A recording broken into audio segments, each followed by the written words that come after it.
What's up, everybody? It's the Ohio Boys back again for another podcast. I am joined with Chaw and Casey. Yo. Yep.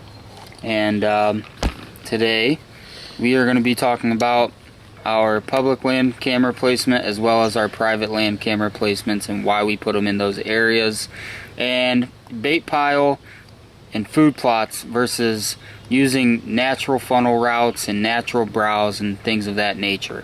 In Ohio, where we hunt, it is legal to use bait piles, whether it's corn, apples, sugar beets, anything like that. Anything, yeah, any type of attractant, except for on public land. That is correct. Yeah, it's weird. We have used bait in the past a little bit. I have not used it a lot. I know, Zach, you and your uncle have used it quite a bit down in southern Ohio when Yes. Your property sizes are limited, which is a great way to bring deer. I know Casey, he's hunted over some bait before, as well as just natural funnel routes. Your buck that you shot last year, it was just a natural funnel route, and came walking by, while you were hunting on the ground there. And just a highly traveled area is Yeah. what it was, and trail. And that's the thing. I don't think I personally, I've shot a doe over bait, before, but all of my bucks have just been natural travel routes. And I guess that also comes to the point of times of year and what the deer are doing. And we'll get into that a little bit more here. Real quick, we'll update you on our camera outings. We went to one of our public land spots the other day, the last podcast when we left you.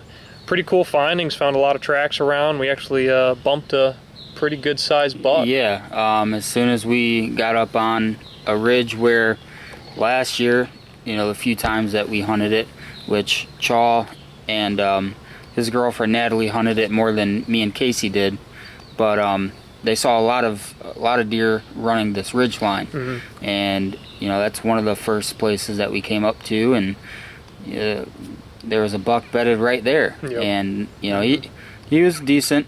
He's obviously not fully developed yet, but it's a good sign. Big body. And it makes sense why he was laying right where he was. For sure. Where that spot's at, he was using the wind. The wind was blowing from left to right where he was laying. So, anything that was coming around and wrapping around that ridge, he could smell that, and he could see off to his right as well a decent amount too. Yeah. So it made well. sense why he was bedded down there. For sure. Saw a lot of good tracks. Another cool thing that I saw that you usually don't see very often is a community scrape. Yes. For those of you that aren't familiar with that, there's two different kinds of scrapes. There's a scrape that a buck will make as far as territorial markings when it comes down to, up in Ohio, usually they start making scrapes late October, and the rubs start coming into play. They start marking their area of where they're going to run for does, around November area when the rut kicks off. Right. So there's that, and then a community scrape is literally a scrape where I've seen does use them, I've seen small bucks use them, big bucks. Basically, it's like it's going to sound kind of weird, like a deer Facebook page. Any deer that goes by that will just kind of put their scent on it, scrape it up, and it's a way they just kind of communicate who's all in the area and all this stuff. It's kind of wild. There's not too many articles written on them. You don't see too many on there. Check on Google, read up on it, try to find some info, but it's kind of a neat thing. Well, and the cool thing was too, it was freshly opened up. Oh yeah. So it's being used all year round, and it's not like it's just a certain time of the year. It's all year. And also, right where that community scrape was is right on the outside of the bedding area. Yep. And there were two trails coming out of it that intersected right to where that was at. For sure. So that's going to be some good intel for this upcoming fall. Yeah. And we obviously put a camera right there. So hopefully we'll be able to catch some things, maybe even working that scrape, which, that would be pretty cool. Yeah, I wouldn't be surprised. And again, for those of you that didn't listen to our last podcast, we kind of explained why we're setting cameras out this early. We know it's, tail end of June, first part of July. The reason why we're doing it now is because if we can get a list of just kind of what bucks are in the area, that doesn't mean they're going to be there during, you know, hunting season, but it'll at least give you a good idea of kind of what's going to be out there. If we can get those pictures early, we're going to do that so we can pull out, because a lot of people set their cameras out and put all kinds of scent out in the woods right before deer season opens. And yeah. Also too, we can kind of get a number of how many does we have around Right. as well. Oh yeah, and that's going to give you a good inventory. You're going to see if there's a lot of young, you know, yearlings and fawns that, you know, are in your area, which is a good thing. So there's many reasons why we do it. Just one of the main reasons is because we don't want to push and pressure those deer right before the season. So we do it early, get out of there, get an idea of what's in the area before hunting season. And we're excited there. You know, for those of you that hunt Ohio, I'm sure a lot of people are are familiar with the popular area of Mohican. That's a good public area where we access a little bit. But there's a lot of good hunting area in Ohio. That Wayne National Forest. Wayne National is a big area. Yeah. A lot of good access there, and you know, unfortunately, some people sometimes you're just going to have to drive to these areas to get good options to hunt. I believe there's a decent spot to hunt at every public area in Ohio. You just got to be willing to put in the work and put in the miles. Right. And it can pay off. As far as private land strategy is pretty much the same. Cameras, you know, we'll be setting up here soon, getting an idea. I have been seeing a couple nice shooters at a couple private spots we hunt, and oddly enough, 2 nights ago, I was actually watching a big hit lister that we have in our one soybean field that he was out eating. He is right at dark, and he turns and starts running out in the open field looking back, and I looked right back behind him, and a coyote pops out. And coyote's just standing there looking at him, and it's at 300 yards. And always have my trusty Bergara 308 just in case of a coyote, you know, encounter. So I doped the old loophole out for 300 yards and was able to smack him out there. So that gave me some very good satisfaction. Most people, if they know me, they know I have a love-hate relationship with the coyotes. I love them as far as they're very cool, they're very smart hunters, but I hate them as far as their destruction. But As far as turkeys and deer, rabbits, they wreak havoc. There's no doubt about it. taking them out, I've noticed, has made a tremendous difference in the population of the deer, the turkey, Especially where you guys and the are rabbits. Oh, too. yeah. We used to not see turkey like hardly at all in the past couple of years, but recently we've just been seeing more turkey, and it's just made a big difference in More rabbits. And More how, rabbits. how many coyotes did we take out this past winter? This past year, just behind our house, in a small, I'd say 20-acre spot, we killed over a dozen, or right at a dozen, or 12 or 13. It was right around there, coyotes in one 20-acre area. That's not including, you know, the family farm that's close by. Altogether, in the past 3 or 4 years, we'll go 3 years, just behind our house, we've probably killed, I mean, anywhere from 30 to 40 coyotes just in the past, you know, 3 years back here. And I mean, we've done it all: trapping, calling. You know, we just kind of do whatever you got to do to get them out of there. And we noticed a lot of improvement in the deer herd and rabbits and some turkey showing up. So that's exciting. That's good to see. And you know, that's another topic. You know, not a lot of people do predator hunt. Everybody deer hunts, but nobody really wants to go out and spend all that time in January and February, you know, knocking down the coyote population, which, you know, is a necessary thing, especially nowadays. Kind of give some back history on the state of Ohio. Years and years ago, there actually weren't any deer in Ohio. It was actually a small game, kind of rich state. There was a lot of pheasant and quail back before the 2 big blizzards that Ohio had back to back. Back in the day, a lot of pheasant, a lot of quail, rabbit, there was some fox, but deer were extremely rare. And when deer kind of showed up, they took off, you know, obviously in the area. Turkey showed up, and then the Division of Wildlife actually released coyotes in Ohio to kind of keep the population in check.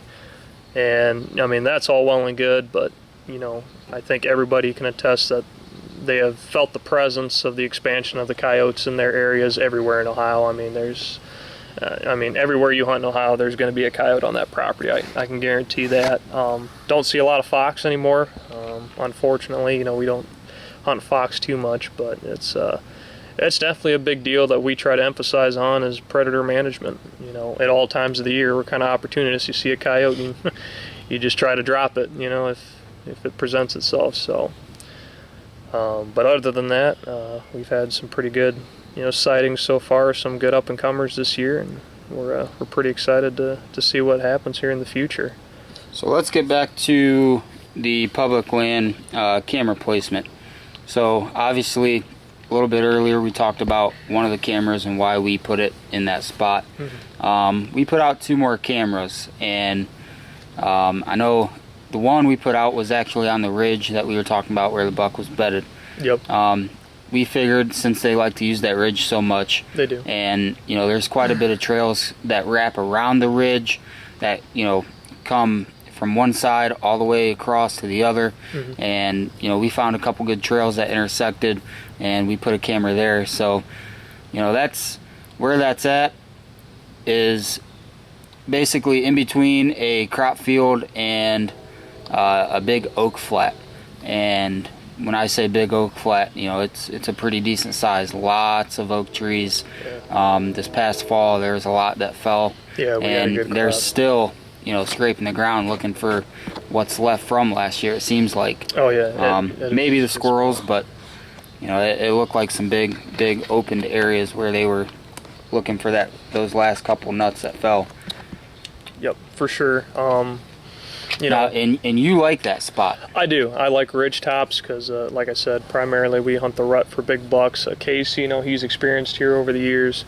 Last year he shot his buck on top of a ridge. I mean, bucks love to travel on top of ridge tops during the rut because they can look down below and up top for does and kind of cover 2 areas at one spot. Plus, they can spot danger down below. They always kind of want that higher ground just as a safety factor. But like Zach said, the spot's kind of perfect, and this ridge top is, I'd say, 80% oaks. I mean, it's just riddled with white and red oaks all over the place, and the deer love coming up there and hammering that throughout the entire year. There is a bean field close by. They'll probably hit the beans probably till what, Casey? I mean, we usually around 1st of September, mid-September, they start coming off the beans. When the beans start getting ripe, and they'll start going into the woods for acorns and stuff. And that's kind of another thing we'll get into as far as time of the years and what food source they're really hitting. Early season, they really like those beans. They're soft. They're not real hard. They're easy to digest. A lot of protein in them, so they really hammer those. As the year moves on, first part of the season opens up, they'll move more into the woods and eat the browse, look for grass, wildflower, oaks, stuff like that. And we've noticed throughout the years, last year Casey hunted some bait closer to the rut, and we really didn't see a lot of bucks hitting that bait. No, I think they were more focused on chasing does, and right. I think during the rut, hunting over food plots doesn't really do much. It doesn't, yeah. We haven't noticed. Food plots and bait piles are 2 totally different factors. Yes. Now, in my experience, hunting over whether it is a food plot or a corn pile, during the rut, if you have the does, the bucks are going to come. So, in your experience, did you have does where you were hunting over the bait? Occasionally, but not always. And that's probably a big reason why you didn't see those bucks. Correct. I mean, I see where you're coming from there, is if you have the does in the air, that's where the bucks will be. That'll be true. What I guess I'm trying to say is the bucks, once they get into that rut mode, if you set a corn pile 20 yards from your tree, yeah, does may come in, but the bucks really aren't going to focus on feeding that much. They're going to be hunting that area if the does are in that area, but, I've found the 2 greatest times of the year to hunt over bait is early season when it's still hot and they're patternable, especially when the bucks are still in their bachelor groups. And second is toward the tail end of the season, late season, when, normally in Ohio, except for the weird winters we've been having recently, When the snow hits the ground, you get those negative temperatures. That's when your food plots and your corn piles and all that really become your kind of key way to get some of those later bucks in the late season, muzzleloader season, for example, even the late bow season. But Right. And the reason for that too, bucks, especially before the rut happens, they have to feed, get their nutrients in, because they will run themselves to death during the rut. right, And like Charles said and Casey, during the rut, they're focused on one thing, and that's chasing the does. They're not really worried about the food. And once they are done with that rut, the first and second part of the rut, they have to build their bodies back up. Yep. And that's why they go and hit the food sources, for a second time. right. And like you said, if you can get a deer patterned, whether it's early season coming to food or late season, your success should be pretty good. Oh yeah, and the bucks are kind of at the mercy of the food at that point in time after Right. the rut. So that's really a good time to capitalize. I know, everybody kind of knows of that lull right after the rut where the bucks kind of bed up with the does and they're just focused on breeding there, and it's kind of hard to catch them off their feet. Yep. Usually, late November, the bucks get back up and start moving around. And they really start pounding that food for the winter. What usually throws it off, though, here is opening day of gun season. That kind of puts the deer again into that panic mode where they just bed and don't really move a whole lot. Ohio's kind of known for having a very popular gun season. We usually see quite a few people, and that keeps the deer up and moving. And a lot of bucks, first sound of a gunshot will just go to a thick bedding area and just stay there until the end of gun week and ride it out. And it also educates them a lot. Oh yeah, and that's another thing. Deer drives. We can talk about that a little bit here. Talking about gun season. There's two reasons I'm not a huge fan of deer drives. One is your shot. Most of your shots are going to be running shots or shots that aren't good. They're going to be running away from you unless you position somebody up front and they can get a deer stopped that's coming broadside. It doesn't yield very high percentages for good, clean, ethical shots. Two is because you're going in the thickest bedding areas, the sanctuary areas of your property, and you're pushing those deer out. After that, they're not going to want to stay there. Well, no, you're kicking them basically right out of the only safe space that they have. You're basically just invading their bedroom. And I'm not saying they won't come back after a little while, but it's if you're looking to hunt after gun season with a bow much at all, and you drive all your good bedding areas where most of your bucks and does hold up during gun, that's going to kind of really make it hard for you to be successful anytime soon right after that. Just kind of a quick tip there. Not saying I'm against people that do it. I'm just saying be aware that is a possibility that can occur there. But back on food, our family farm here next door, Casey.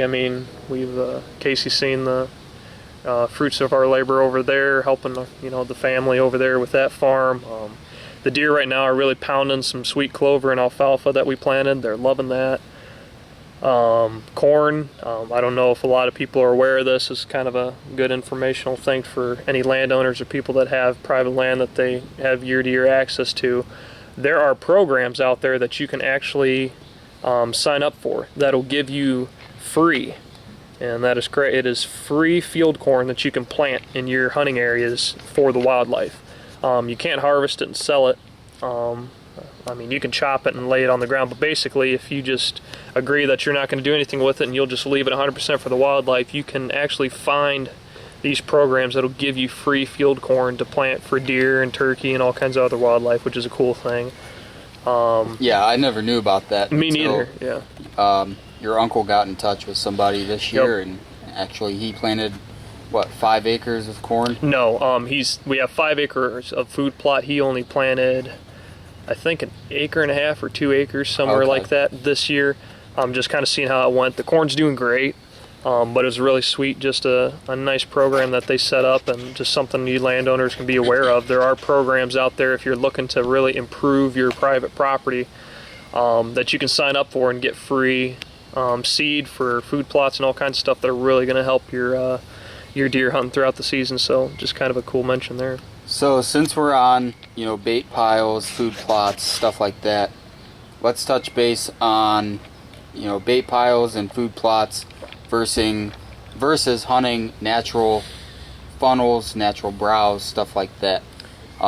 So with me, I've touched base in the past that in southern Ohio with my uncle, being a smaller property, he has a food plot, but he also has a feeder where he'll feed corn, sugar beets, apples, stuff like that.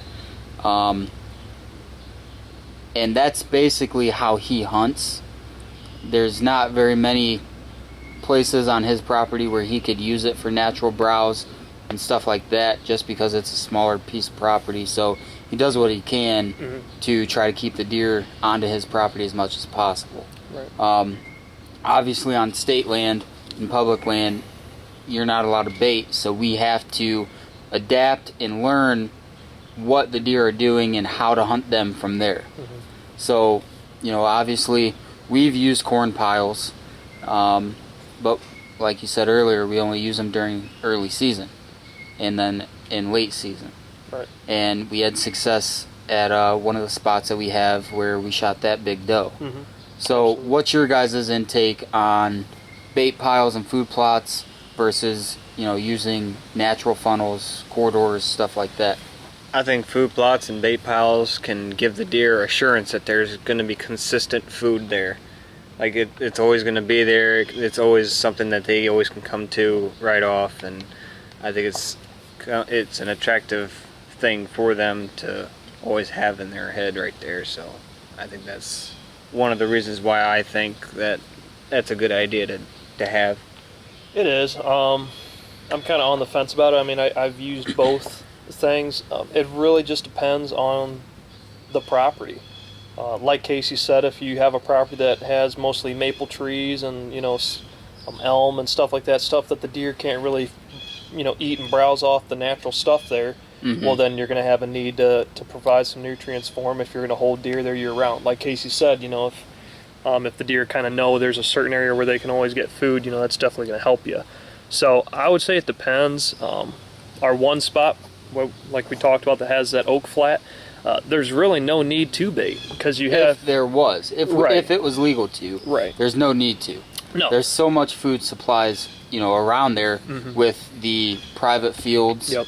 The soybeans, the corn, the oaks. I mean, it's like you said, it's basically in a perfect spot where you don't need to bait, even if you were allowed to. Right, and so, and that's just another thing. If you do bait early season, one thing we have noticed is if you're going in there all the time to supply your bait piles and all that stuff, that does put some pressure and scent out there. That's one thing I would recommend if you are going to bait a certain property due to there not being a lot of food on that place as far as natural browse. Get a feeder that has a timer or something that can supplement how much food it's spitting out each time. That way you don't have to go out there as much and keep refilling it like every week. If you can get 2 or 3 weeks out of an area, that'd be great. They make feeders like that, and I know Boss Buck makes a decent feeder where you can it has a pretty big tank where you can fill it up pretty full and it'll last a while.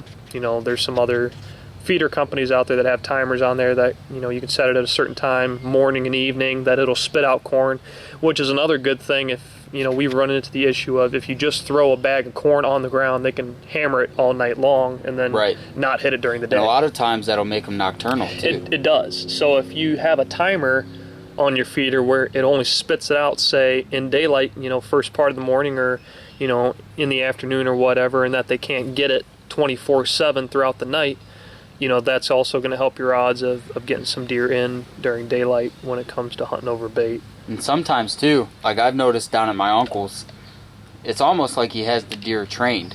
Yeah. Because when they hear that feeder going off and spinning, they know, hey, it's dinner time, or hey, it's breakfast time, let's go eat. That's right. And you'll just start getting a bunch of deer piling in. That's right. But I have noticed down there, you're definitely going to see a lot more does during daylight than you will the bucks. Yeah. Until the rut.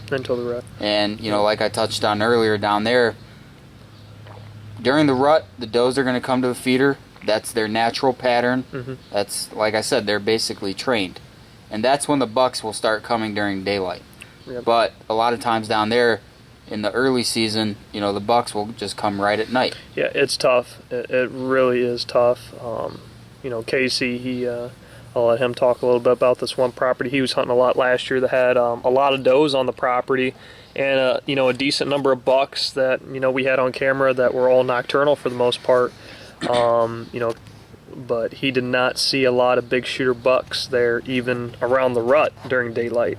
Not even a lot of does during the rut. I mean, they just weren't coming around the bait pile, but I saw them around me, but they just weren't hitting that bait pile a lot of the time. Sometimes they would, like you said, Nash, it'd be their part of their rotation and part of their habit and stuff, and but not a lot of bucks. Yeah. Due to A lot of activity at things night like that. too. Lots of activity, and that's because we didn't have a feeder out, and the food was there all night long. So I think that's a part of making the deer nocturnal. Also, the bucks that we had. Yep. Early season, we had a nice bachelor group, nice 8 9 points. We had a really big one, but as it got closer to hunting season, I think they went nocturnal because they knew that the food was going to be there even during the night. I think that's Well, big and what part was of it it. last year? Soybeans? It was soybeans in that area, yeah. So they had no corn. There's not very many oak trees on this property. A lot of pines. Yeah. And like Casey just said, we made the mistake of just pouring bags of corn and apples and whatever that they could access all night long. So a deer's not stupid. I mean, if they can just eat at night without running the risk of getting arrowed, well, then that's what they're going to do. Well, and the reason why we were baiting this property too is because most of the property is field. Yeah. And basically we have maybe an acre or two of woods to hunt. Yeah, it's pretty small. So you can't go deep in. No. And, you know, so We're basically pulling them off the neighbors, Right. and they're coming onto this spot, which, you know, it is what it is. I mean, I know the neighbors really didn't hunt much except for gun season, so I didn't feel too bad there. But, yeah, the property didn't have much to offer as far as deer habitat. at least not where we could get to. No, not at all. During gun season, later in the season, we started baiting again, and like I said, once snow got on the ground, it got cold, and we had some great action, you know, of deer hitting that, you know, pile there. So I would say my, you know, observations is the food plots, you know, can be hit all year round. As far as the bait piles go, I'd say early and late season are going to be your main hitters. You know, we have the neighbors around here that constantly keep corn piles going all year round, and I know, you know, this isn't talking down on them or anything like that, but I know we've killed probably more shooter bucks over the years than they have just hunting natural travel routes during the rut than they have over corn. And that's not because they're doing something wrong, it's just realizing that that time of year food's not really on their mind, and if they do get food, it's probably going to be at night. So let's have a little debate about, would you rather hunt a bait pile or hunt a food plot, and why? Like if you had the option of putting in a food plot, or you could only put in, you know, a bait pile with a feeder, you know, which one would you rather have? I'd probably say food plot because I wouldn't have to have as much activity going in and out, replacing the bait all the time. You know, if a food plot's going to just kind of take care of itself and you can let it go, I'd say that's probably what I'd go with. Case, you probably... I would agree with the food plot idea. Yeah, probably food plot idea. Ohio's kind of rough because a lot of people plant corn around here, and so corn's kind of king. We've tried turnips in the past. They've eaten them. You know, if it gets hard in the winter, they'll eat the turnips and dig up the bulbs and eat it. But you know, it takes them a little while to kind of acquire a taste for them, we found. But I mean, yeah, I mean, food plots can be great. I have no problem with a feeder either. It just all depends on the situation and things. It does. Right. I've done both, so it just all depends on the situation and what you prefer. Well, I know if it was up to me and I had my own property to do what I want with it, I would definitely do more food plots than I would feeders.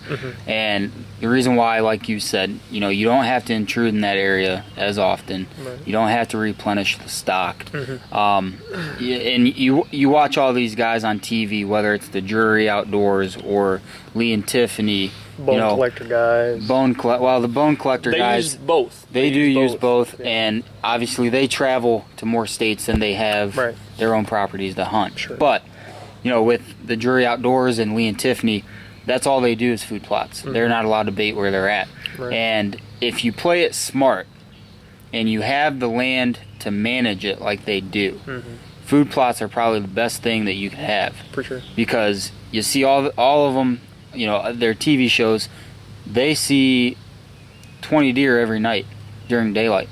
Bucks, does, whether it's mature bucks, small bucks, whatever. Right. And they don't pressure that area. They don't have to go into it all the time. Right. And they play the wind. Well, and I think a lot of it, I mean, it has a lot to do with what they do. And I mean, I can, you know, wholeheartedly assure you that they spend way more time planting food plots and preparing their property than they do hunting it, which you just have to do if you're going to produce big bucks. You know, I know Right. they put in a ton of work.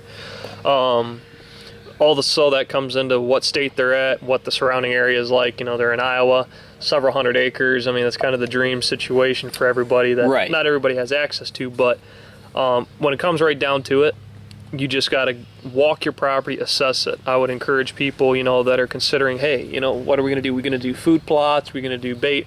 You need to walk your property and see how many food sources the deer actually have naturally without you touching anything. If you have a bunch of oak trees and stuff like that, you know, you're going to not have that big need to bait probably as much if there's a bunch of natural food for them. If there's not, you know, probably the bait piles are going to be what you want. You know, Zach, I know your guys' bow club down in Southern Ohio got timbered several years ago and took out a Right. lot of the oak trees. Yeah, it did. And, you know, before I got timbered, I didn't get to hunt it. You know, I wasn't introduced to that property back then. But just from the stories that I was told, you know, it was very common to see a shooter buck every weekend. Yeah. It was like that place was a whitetail paradise. Right. And it's still great hunting.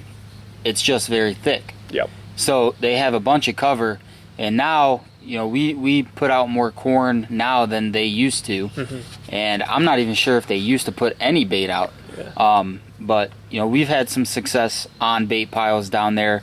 But most of it is hunting natural browse and, you know, just their natural, I'm drawing a blank. Habitat. Their natural patterns. Yeah. Which actually, let's go ahead and start touching base on that. You know, natural browse, natural funnels, corridors, stuff like that. Yep. You know, if Ridge tops. what are you looking at? Ridge What are you tops, looking for? Ridge tops, ridge tops, ridge tops. That's all I mean, if I can find a drainage or a ridge top during the rut, that's where I'm going to be. One, because even if that's not the X mark or where they're running, you're going to be able to see where they are from that higher elevation. You're going to be able to observe everything, and I can still guarantee 9 times out of 10 a big buck's going to use a ridge top more than anything, just because he has that vantage point and that safety factor. So definitely take advantage of that stuff, you know, where, you know, you're able to. During the rut, you know, as far as hunting bedding area, hunting food, it really doesn't matter. You can catch bucks anywhere. You know, our one place that we hunt has no deer activity for the most part early season at all. And late season it really doesn't, but right there at the end of October, first couple weeks of the rut, it's wide open. The deer are just hammering it because there's a ridge top. It's a travel route in between properties. It doesn't really, you know, hold deer, residential deer, you know, so to speak, but it is, you know, it's kind of like a highway in between two major cities. They all use it to get back and forth, you know, looking for does and all that. So there's properties where you're not going to have residential deer herds, but during the rut's going to be stellar. So just something to keep in mind there. What to look for, again, look for where the topography is different. Look for corners. If it's really flat and you got a crop field next to woods, look for pinch points like corners, fence rows, tree Falling lines, down trees. falling down trees. You know, things that'll make those deer go a certain direction. you know, that basically a funnel is, you know, a lot of times what we look for. Yep. I know for the property that I hunt down south, you know, it's basically a horseshoe shaped bowl is Yeah. what it is. Mm-hmm. You know, you start up top, you go around a horseshoe, and then everything goes down. And where I shot my buck last year, we call it Rockstar. And it's up on top of a ridge. There's a bunch of rocks through there, which they have to funnel through to come, you know, back and forth over that ridge. And basically, it's just a big travel corridor, is what it is. Right. And there's some oaks and stuff up there, but you know, they use that a lot, and a lot of times they'll stay about middle of the ridge going down, and they'll just travel it all the way around. Yep.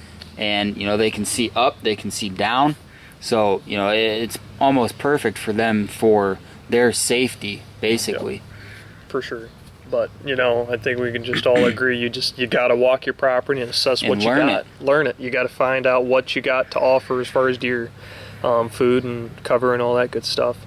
You know, it's just something you're gonna have to assess. You can't just step out of your porch the one day, run to a stand, and expect to have deer all over you. You know, you got to be a student of the area you're hunting. Sometimes you can get lucky like that. Sometimes. I mean, we've all had that happen once in a while, but, you know, deer aren't that complicated. They're actually pretty easy to figure out and understand if you can just put in the time. Right. You know, for our elk trip But here, the thing it's is, though, different. you're always learning. Oh, yeah, for sure. But deer, I'd say, are probably one of the easier big game species to hunt. You know, like our elk hunt that we're planning for up here, you know, elk generally, for the most part, really don't have a set pattern per se. You know, they come down from the mountain high elevations in the evening and feed in the lower elevations when it's cool, and then in the morning when it starts heating up, they make their way back up high altitudes. So, you know, for us out west is going to be a little more challenging, but, you know, if you're a deer hunter, you can usually pattern deer pretty well if you just put in the time and efforts. And as far as age class and what you're looking for, you know, we've said it before here, we're not one of these people that are going to talk down on people. If you shoot a 6-point or whatever, if it trips your trigger and you get excited about it, you know, let that arrow fly. Yeah, absolutely. Especially if you're just getting into hunting. You know, one thing I do like about the bone collector guys a lot is they just endorse people having a good time. And if it's legal and it's ethical and, you know, you enjoy it, do it. There's no shame in taking a button buck or a spike if that's, you know, what you're excited about and that's what you worked for. You know, get into the sport and learn. I know I shot a lot of does and a lot of smaller bucks before I consistently started shooting good bucks. You know, that's just part of the learning process. So, well, I think now, you know, we've all shot, you know, a good number of deer now, to where us as a group, you know, we're not going to shoot something that's small. right, But that's just us. right, You know, we've had that experience. We've shot small bucks. We've shot good bucks. Yep. And I think now we're at that maturity level to where, okay, we're not going to try to shoot anything, you know, unless it's this size. Right. But that's just for us. right. That's not for everybody. Right. We like to stay around the 140 class, I'd say. Try for to, us, yeah. Try to. That's kind of what we're looking for. One thing that I will say that a lot of the, you know, quote-unquote professionals tell you is how to age all these old bucks and, you know, all these different signs. Most of that is a bunch of bogus. You cannot age a deer on the hoof that accurately. I'll give you several examples. I've shot a buck that weighed, he was upper 270s, had a big sagging belly, deep chest, you know, sunk in head, all this good stuff, you know, gray snout, you know, everything that the pros tell you is a sign that that's an old, you know, 4, 5, 6-year-old deer, whatever. Pulled the teeth on that deer, and that deer was a 2.5-year-old buck. The teeth really are the only 100% pure accurate way to judge a deer's age that I have found. You know, if there's a more updated version, you know, somebody let me know, but as far as my knowledge goes, that is the best and most accurate way to judge. My uncle shot a, you know, 100 and I think 90. no, it was not 180, around 180 class buck last year. Huge bodied, probably one of the biggest bucks I've ever seen. He had to have been close to 300 pounds. Just a moose of a buck. And that was just a corn-fed Ohio deer. He was just a stud. That was And one of the worst spots we have, like as a just go kind of spot. It was funny. It's a spot where he's been hunting my uncle for years before I was even born.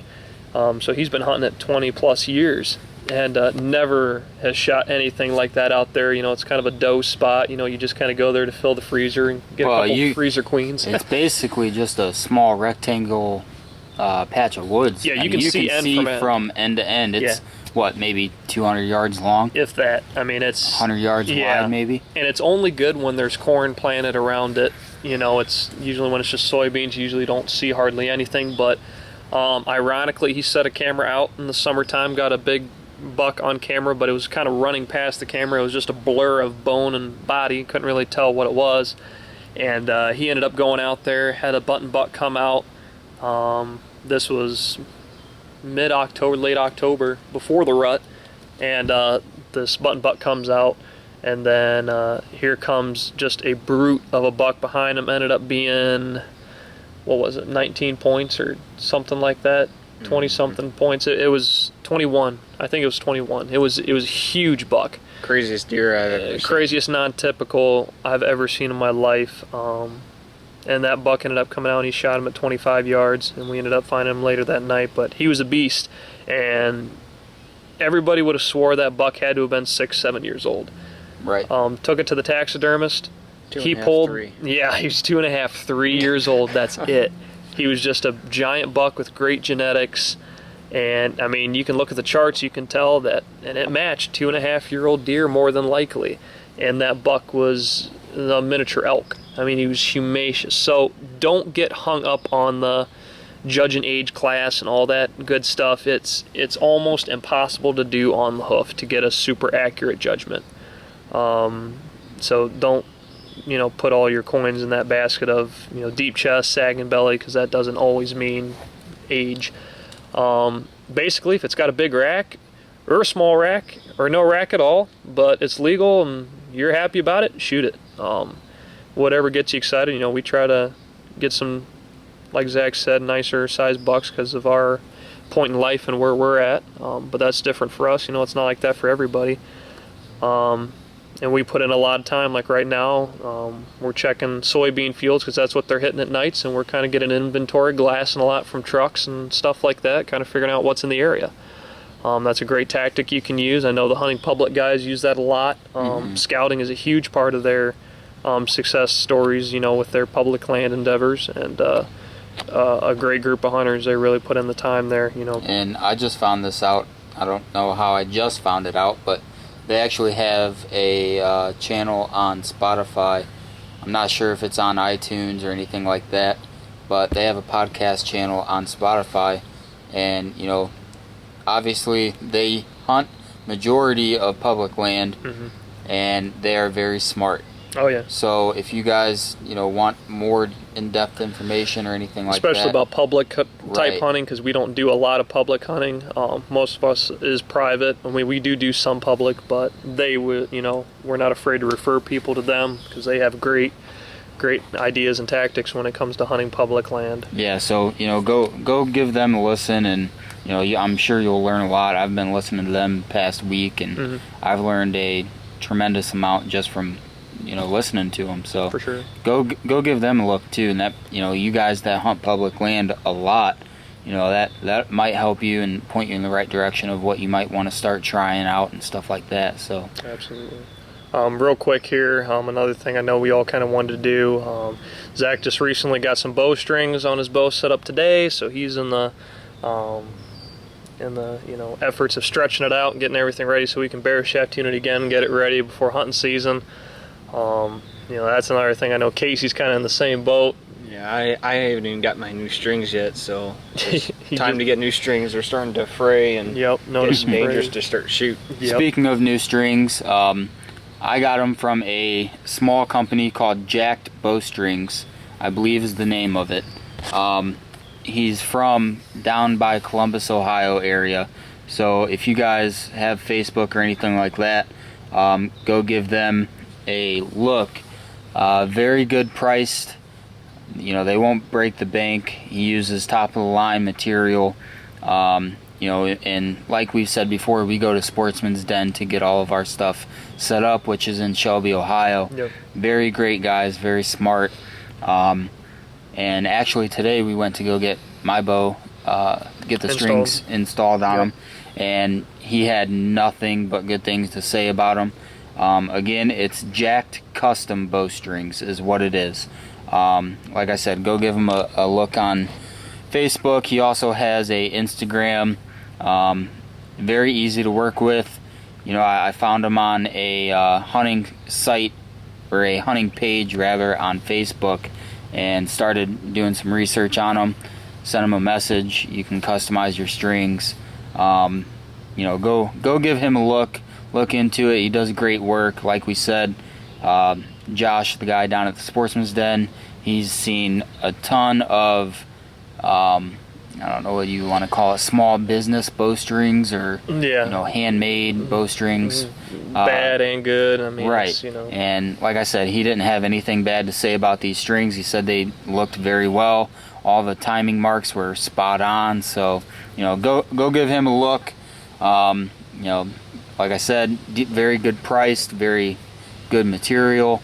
So once I get them all stretched out, we'll start doing all of our arrow tuning and make sure everything's dialed in before hunting season comes. Yeah, definitely, guys. You know, get your setups now. I mean, we're kind of running late. You know, especially Casey. You know, unfortunately, just his servings and cable started fraying and coming undone to where it wasn't safe to shoot, so he didn't have a choice. But if you can, you know, I know a lot of guys that like to go out and buy the newest bow right before hunting season and all that good stuff.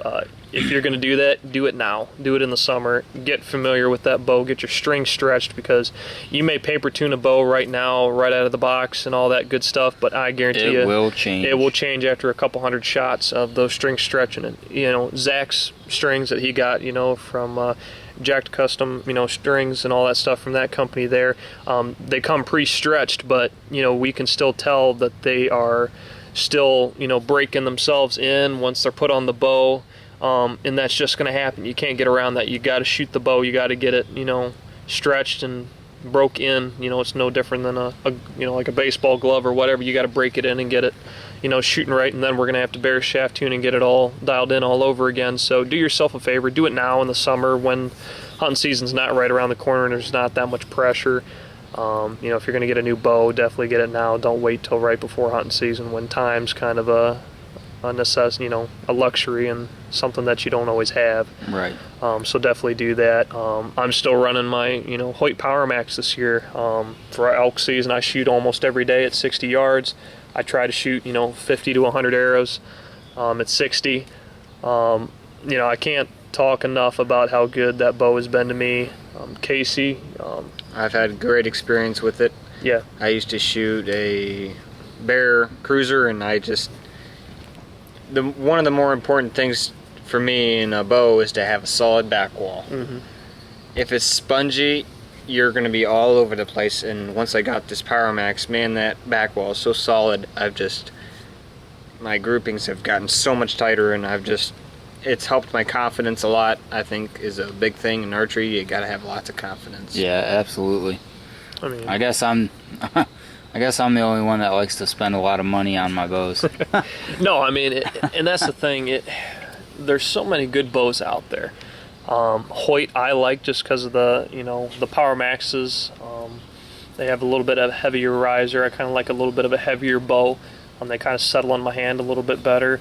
The Power Max is just an easy bow to set up, easy bow to tune. MSRP is around, you know, $600-700 for the bow, and, you know, even for the package. I think they sell a package. I think we've said it before. If you are going to get a bow, though, I would urge people not to get the package. Get the bare bow itself, and then get a pair of sights that you really want to have on the bow. Check out some different arrow rests. You know, our recommendation is the QAD HDX. It's a great simple design. It's reliable.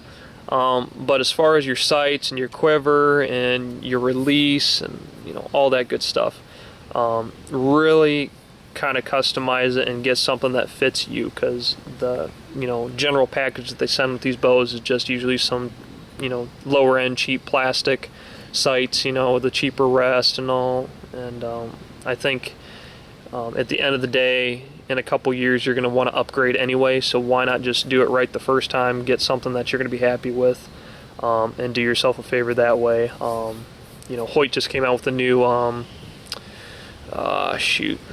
what was that bow case that they just came out with? Turex. I'm a huge Hoyt fan. I love all the Hoyt bows for the most part. This basically is a glorified Power Max. It's the same thing, same technology. It kind of cracks us up. You'll see bow companies every year, whatever, come out with a new model, whatever, but this technology is pretty much the same as the previous year. Just a different name. It's a marketing game, people. It's pretty much a Power Max. It is a Power Max. They should want to buy a new bow. Yeah, and that's what they're looking for. People that, I know Zach has been accused of loving gear and loving to buy new bows and all that stuff, but I could speak for you here. You're pretty happy with your VXR. Yeah, I'll have this for some years. Yeah, and just kind of find a bow what really suits your purpose. I shot a Parker XP Legend for years, and that was an old bow that shot great for me, and I shot that for probably 4 or 5 seasons, I'm thinking. Before that, I had a Diamond Outlaw, which was okay. I mean, I had nothing against Bowtech. Just wasn't my favorite I've had, but don't get so caught up in the new, bows that come out each year thinking you have to buy one. If you get a bow and you can get it bare shaft tuned and it's shooting broadheads great and you can hit what you're aiming at with it, why spend all kinds of money and get another bow just to start from scratch and have to retune and get refamiliarized with it? Get a bow that you like, stick with it for several years until either you need it replaced or something happens, whatever. But I think a big disadvantage people get is constantly changing equipment. Right as you're getting used to what you had, and then you switch it up again, and you're constantly relearning all kinds of equipment. So find a bow that you like, a bow that's comfortable, stick with it. Unless it needs replaced or you just got a burr under your butt that you have to buy a new bow, whatever. That's just kind of my advice to everybody this time of year, and get your stuff ready before hunting season, not right at it.